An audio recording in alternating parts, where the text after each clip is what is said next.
واچه بس موږ دا ختم کړو خیر نشته کنو چې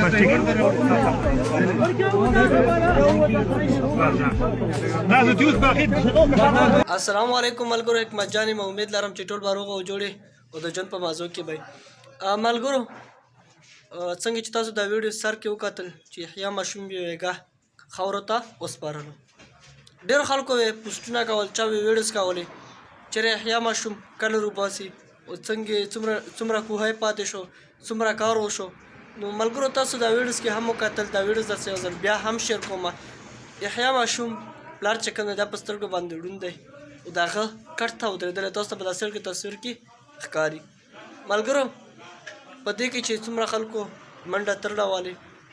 الله دې دوی خپل غم نه وساتي او الله دې دوی په هغه جهان کې په کار راولي ملګرو تاسو دا ویډیوز وګورئ د هغې نه پس بیا خبرې اترې کوم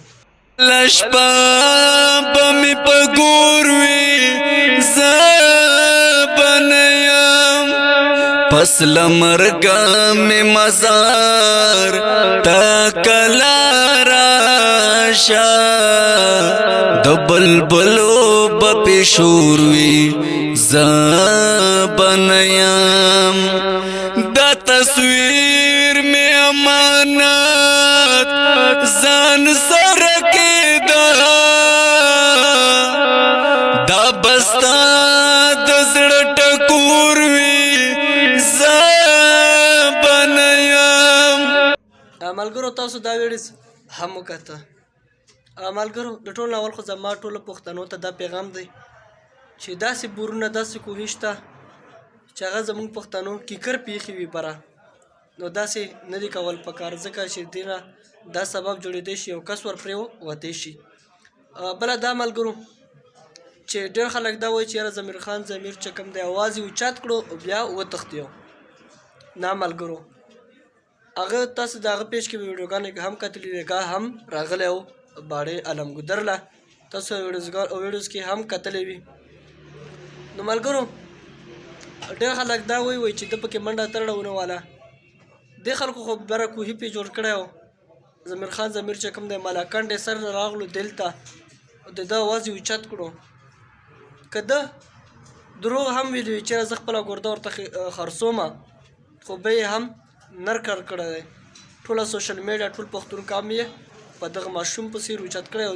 نن وګورئ د هغې نتیجه راووته هغه ماشوم چې کوم دی د کوهي نه راوچت کړی شو او قبر ته وسپارلی شو ملګرو که چیرې دا ماشوم په کوهي کې پاتې وای دا یې زموږ خیبر خلکو ته زموږ پښتنو لپاره ډېره شرم خبره وای ځکه چې په دنیا کې 85 ګز قبر یې چام نشته او دې ماشوم به جوړ شوی وای ډېر افسوس مه کوم ملګرو ضمیر خان ضمیر دغه درد دغه تکلیف دا هر څه خپل درد او خپل تکلیف وګڼل د هغه ځای د هغې د اواز یې اوچت کړو نن وګورئ د هغې نتیجه میلاو شوه هغه ماشوم چې کم دی د کوهي نه راوچت شو او قبر وله جوړ شو ملګرو الله دې ماشوم له جنت الفردوس ور نصیب کړي جنتي ماشومواله کې چې کوم یو کس مړ شي هغه جنتي وي ځکه چې هغې هېڅ ګناه نه وي کړي او الله د دوی مور و پلار له او د دوی کور الله د زړه صبر ورکړي او هغه پښتانو دی الله دې اجر ثواب ورته میلاو کړي چې په دې کوهي کې منډه ترړه وهلې وي ډېره مننه چې هر چېرته هم یې الله خوشحاله او آباد لره نو راکړې ماري اجازت بلې الله په امان